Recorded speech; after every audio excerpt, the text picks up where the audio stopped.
think of my working girl giant shoulder pads nod to the 80s jacket.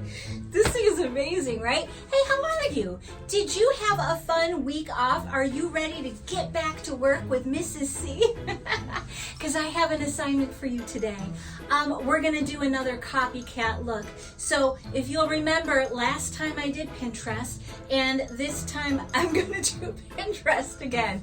But your options are limited. I have a gazillion friends on Instagram that are like insane at fashion. And I know some of you are watching right now, and let me tell you, I adore you. You guys make the fashion game like so exciting and achievable, and I am awestruck and inspired by you constantly. So thank you for inspiring this. No, this was all me being silly. I love this though. I love a shoulder pad.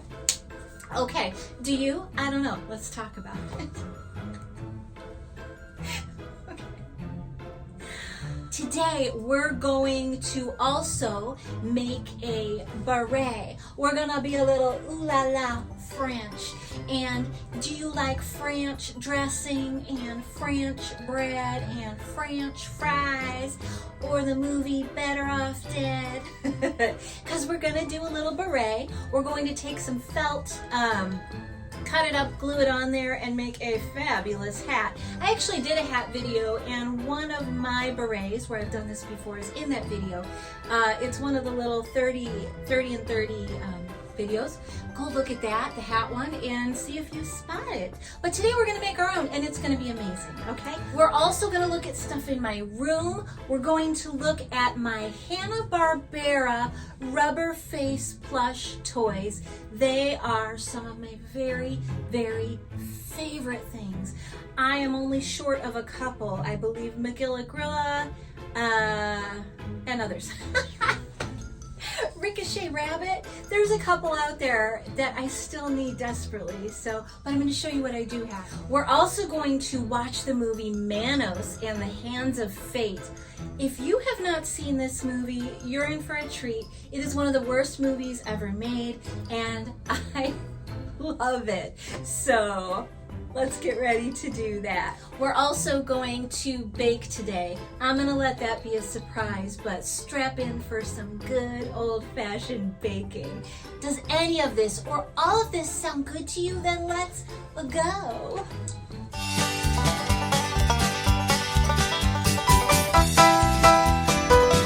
Okay, who's ready to do the copycat looks? I am. I can't wait. These are so much fun. Once again, I just went on Pinterest and I found the things that looked like something either I already had or something I thought I could buy. And I kind of mixed that all up. So I'm super excited to show you. I hope that you have something in your life that you can look at and say, I want to copy that, because this has been a game changer for me with my wardrobe. And I'm hoping that you get to have as much fun as me. Are you ready to do this?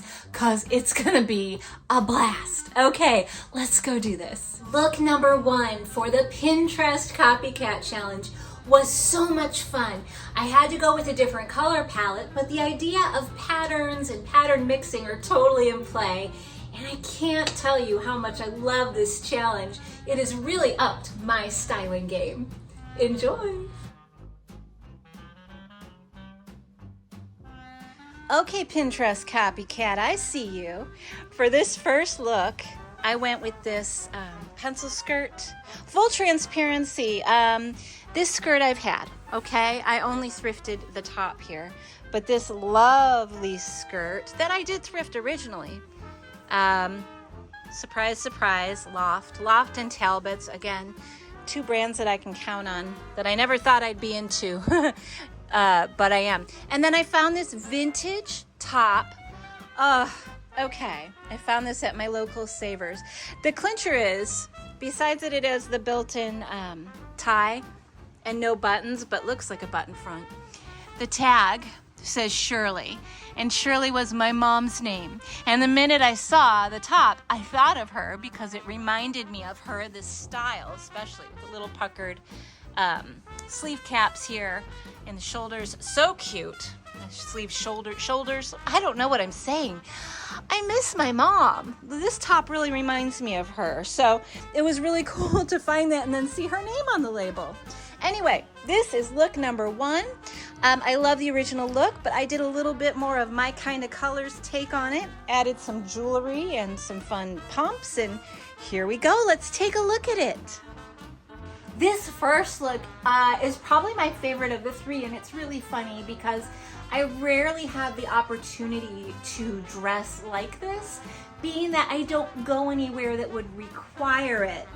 But I loved this combination together, especially when you pick a color that isn't in the item you're trying to match it up to, or the pattern. Look number 2. You guys, this one was really different for me. I wasn't used to doing this kind of layering, and I gotta say, it was really fun. And although I don't normally wear gym shoes with an outfit, it was kind of cool to try them out this way, and I think I might do it again. Let's go see. Okay, Pinterest look number 2. Once again, I already owned these pants, and I love them. I love them because they're a high-waisted, very retro-looking pant and super comfy. Now, I did thrift this sweater. I love it. I love all of the colors and stripes. I am a sucker for stripes. How about you guys? In the sweater. And then, once again, something that I had already owned, but adore and never would have thought about putting on in this way. So that's why I love the Pinterest copycat look. This jacket, this vintage polyester jacket that comes with pants that match. Okay. Has these little embroidered yellow roses on the lapel, and you can't see it in the look, so I'll show you here. There's a nice yellow rose on the back. It's awesome, you guys. Would you like to see how this all looks together so that we can match up that gorgeous original look? All right, let's look. Okay, this next look totally took me for a loop because it's not how I'm used to dressing, layering this much, but I loved it. I put on some fun Pumas that I had, the pants. I actually layered a little red t-shirt underneath the sweater because that's what the original look had, or seemed to have. And, threw on some funky glasses and just called it a day. And look number 3. This was probably the most in my wheelhouse, as it's how I normally dress. But I cannot wait to show you guys. I had so much fun. I hope you're doing this because it really is a game changer for me. And maybe you've already been doing this. Tell me what you think of it in the comments below. But till then, let's go take a look. Okay, and the final Pinterest copycat. Once again, a top that I have owned, but I gotta recommend. This is a Target brand. A New Day. I thrifted it. I thrift a lot of this too, a lot of Target, which I don't hate. I love this little like sweatshirty material, and it's got the cutest little puffy sleeves, and it's all quilted, and I thought it looked just perfect for our third look. And then I got this little vintage mini skirt. Well, as mini as I'm willing to go at my age. I love the pockets on the front. Anyway, what was I going to say? You guys, this brand, A New Day, I absolutely love it. If you can get your hand on one of these little short sleeve sweatshirts, I highly recommend. All right, would you like to see the look all together? Because I want to show you. Let's go see. This last look was probably the most me, and something I would wear anyway, and it was a lot of fun to do. So love the little top, plain little skirt, and it was fun to put on some tights and my velvet blue shoes, and just threw on my cat eye glasses, and I think it completed the look. Okay, what did you guys think? Did I do good? Did I come close enough to the copycat looks? I find with these challenges for myself, the the best and blessed place to start is in my own closet. I've been trying to do a lot more closet shopping because, well, I'm kind of growing out of my closet. I might be thrifting too much, but I'm not gonna stop. I just need to figure something out. Yes, eventually I'll stop. But I always give back, right? Whatever I don't use goes right back to the thrift store, and we just continue to give and give as we take. So I think the best place to start is in your closet. Find what you have that might be a key piece in the look that you're trying to copycat. This is just what I do. I mean, if you feel like you can just go out to the thrift store and take your picture and find everything, good on ya. But if I have something I can find to start the look off at home, well, number one, it saves me some money and time. And number two, it just makes me feel good. Like, oh, clearly I keep finding things I enjoy that I already have. So it's kind of like, yeah, I guess I really do know my own style, which is all over the place. So it's not that hard to know, personally. Anyway, tell me what you think. If you think I hit the main marks in these outfits. I look for something that has the basic idea, not always the exact same look, because that will drive you crazy trying to recreate it perfectly. Sometimes you will, and that's a lot of fun, but usually you have to give yourself the grace for, like, okay, let's just come close, let's get the feel. It's a nice striped shirt, or it's a nice looking shirt with a real nice pencil skirt, so on and so forth. Again, none of mine are exact, but I think it was really fun, and I'm dying to know, are you guys doing this too? I'd like to hear all about it, so please, once again, tell me in the comments below. And you guys, thank you. I can't wait to do this again next week. Mwah. Okay, who wants to play hip hip hooray? You guys, all I'm doing is taking a simple pom-pom that I made and tying it many times around the little bauble on top of this beret. By the way, I got a package of berets off of Amazon years ago. You can just order, a little package of berets, and they're really nice. They're not the best, but they're nice. And if you're going to craft on anything, don't buy the best, because you're just kind of playing around and you really want to learn how to do it before you spend a lot of money. All right, I just decided ahead of time to get a couple different colors of felt. I picked the colors that were in my pom-pom and cut them into some really, truly random, imperfect shapes and set them on my hat. In the end, my husband told me it kind of looked like a donut, which totally plays because I'm always thinking about donuts. Oh my God, am I 12? I might be. I can't help it, you guys. I am all about rainbows and puppies and donuts and all the stupid things that just make me smile. And I'm never going to stop being that way, so deal with it. I'm turning 50 this year and I just can't stop. Anyway, here I am laying out all the pieces of felt, kind of figuring out what it'll look like. So again, you've got your felt, you've got your scissors, you've got a beret, maybe you have a pom-pom for on top. You don't need it. I just thought it would be kind of fun. And I lay them out in very imperfect random shapes, nothing special. And then I'm going to take the E6000 glue, because I can count on this for just about everything, from jewelry to hats to purses. It pretty much sticks everything to everything. And I hate super glue. I'm not a fan of Gorilla Glue. This is the glue for me. I think we all kind of find that eventually. Eileen's craft glue or whatever, sometimes, but E6000 is my glue of choice, and I highly recommend it. As you know, I'm sponsored by literally no one, so this is just my true opinion. I would never tell you guys to go do something that I didn't believe in. Honest. So here I am just gluing the pieces on, and that's it. I mean, there is nothing more to this. You let it dry a little, and it's fun. It's really fun. It kind of has an 80s-ish flair to it. Okay, here I am. Oh, what's this? My kitchen? Oh, so exciting. What a dummy. Oh, okay. So, did you guys see the previous week where I painted the hand-painted purse? Shut up about the sun? Well, I realized it really matched my new beret, and I kind of loved how they looked together. So here I am just being totally dumb and modeling everything together for you. And here's the hat itself. I hope you go out and make it yourself. It is a lot of fun, and I promise you, again, no regrets if you're doing something that makes you happy. Have the best day, and thank you so much for joining me.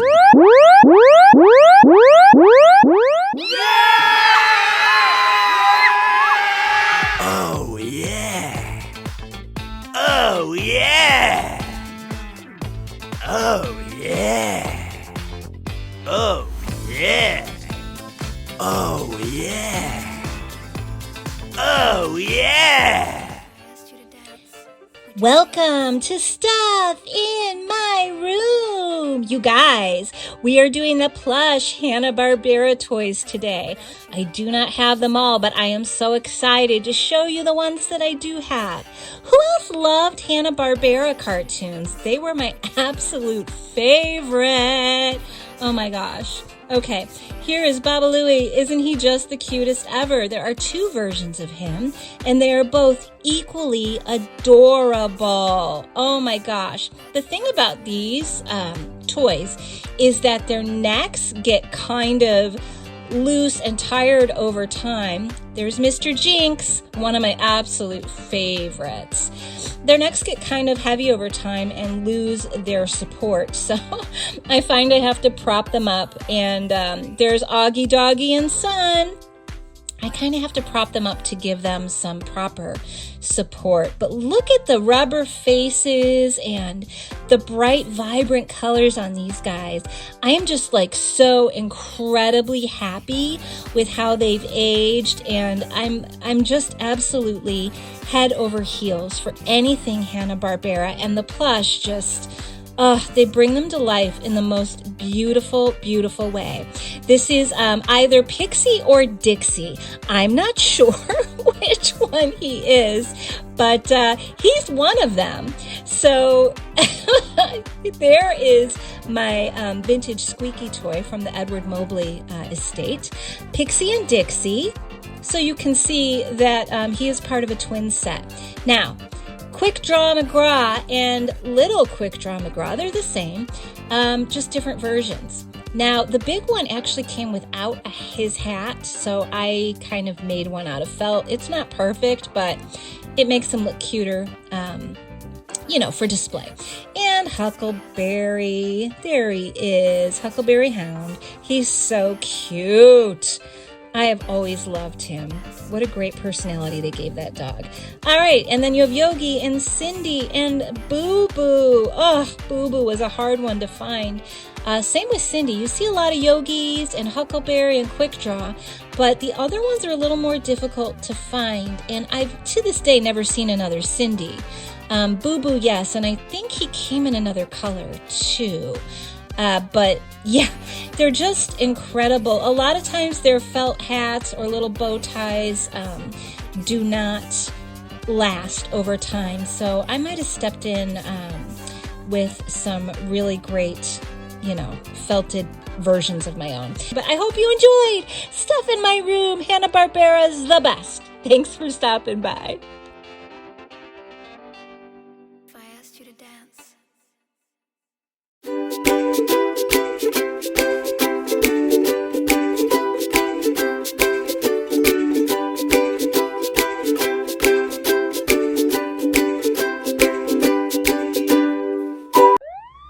Do the crime, pay the time, baby.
Well, I don't know. Why? In case he got a hole in one.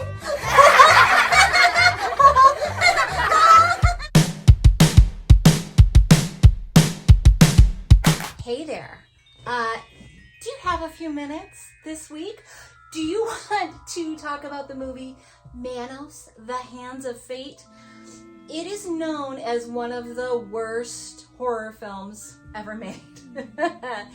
Of course, this means that I love it beyond measure. It was made in 1966. Basically, the premise is this family is on a road trip and they get lost and they end up at this house or mansion or whatever. Basically, this satanic, like, devil worship cult.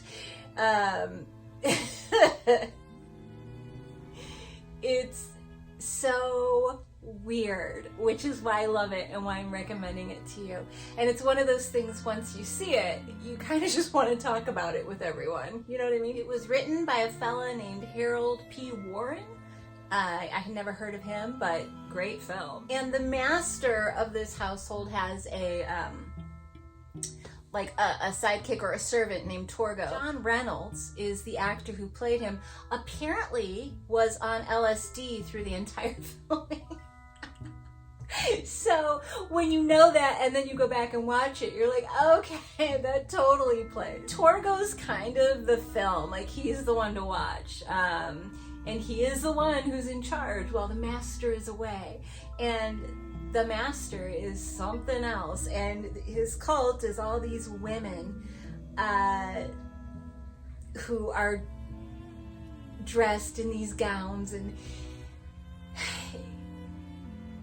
it's creepy, it's funny, it's highly unlikely, which makes it more fun. The family is strange too, even though they're like the normal ones. I'm still like, I don't know. The taglines for the movie were, it's shocking, it's beyond your imagination.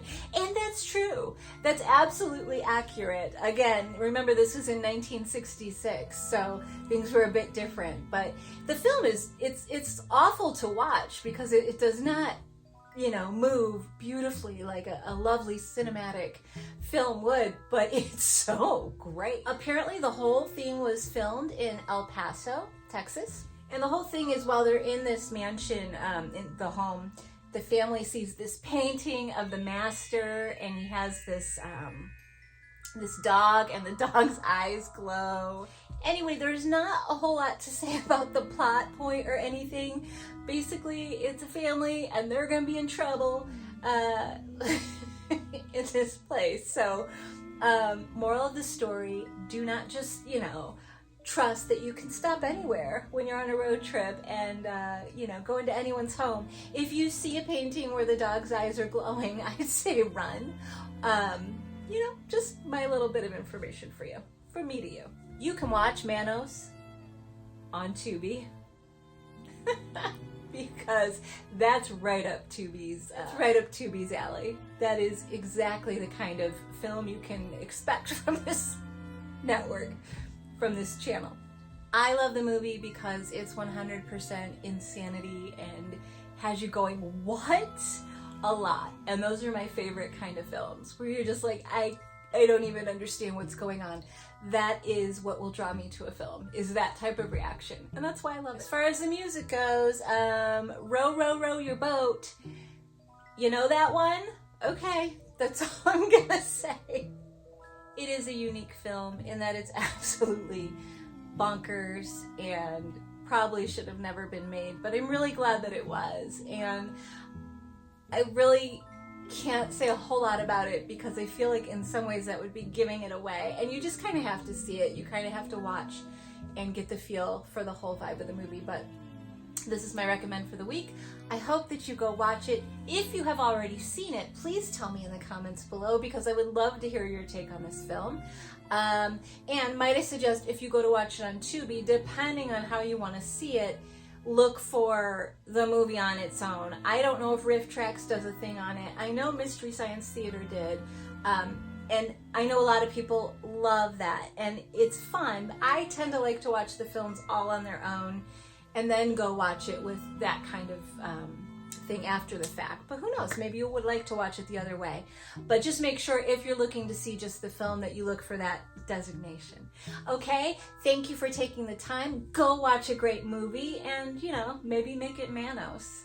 All right, thanks for joining me.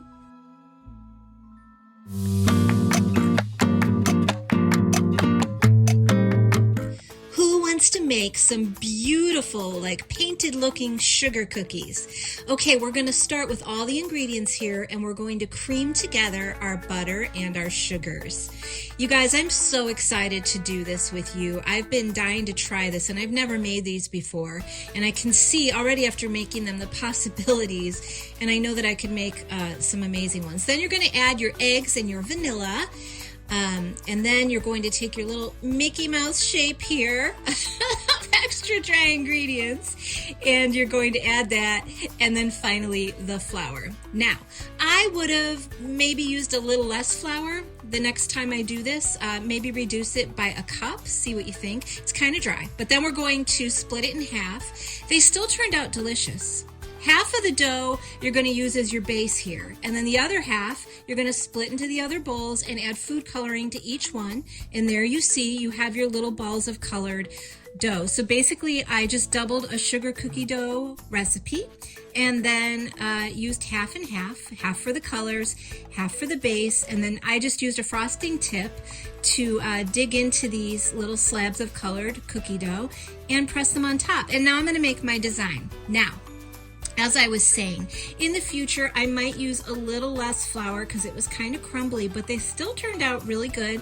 I just ended up under baking them by a little bit so that they didn't get too dry, and they turned out delicious. The beauty of layering like this with the doughs is you almost get like a flaky pie crust type of texture, which I loved, by the way. So I'm doing like a flower power kind of design here. Again, it's my first time. In the future, I would take a lot more time. And then I'm putting the plastic wrap on top to kind of roll them out so it doesn't stick to my pin. I would take my time and maybe make a smaller design, you know. But then I take my big cookie cutter and cut out the shapes like a normal cut dough. And here they are. They're beautiful. I'm gonna bake them, and then I'm gonna take all the scraps and make some smaller cookies to go with. You're gonna bake them on 350 for about 10 to 13 minutes. Mine were a little thicker, so I went for 13 minutes. And they really, really did turn out really pretty. In the future, I'd like to do smaller so they'd be more intricate, but look at them, they're beautiful, a little more of an abstract, colorful design. Then I decided, why not make a cream cheese frosting, shove it in the middle, and then put some sprinkles around the edges so they would be so pretty. These would be really good with ice cream in the middle too, you guys. A little milk on the side. And what do you think? Do you think you would try this as well? Because I gotta tell you, you can do anything you want, any picture you absolutely want. And it just makes your sugar cookie a little more fun and elevated and, you know, a fun thing. Look at all of them. The colors are so pretty and I feel quite happy with them for my very first time. I think they turned out well. Let me know if you try them, and thanks guys for hanging out to do this recipe with me.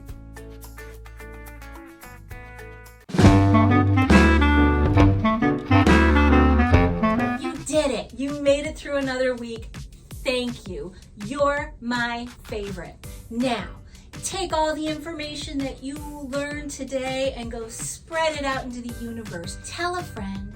Subscribe, share the channel, like the videos, anything you can do to continue spreading the love would sure be appreciated by me. I hope to see you again next week. You are awesome. Next week, will Ajax finally get to be war chief, or will Swan stop looking at me in time to come out and play before that damn Sasquatch eats 30 more sack lunches? Come back to find out.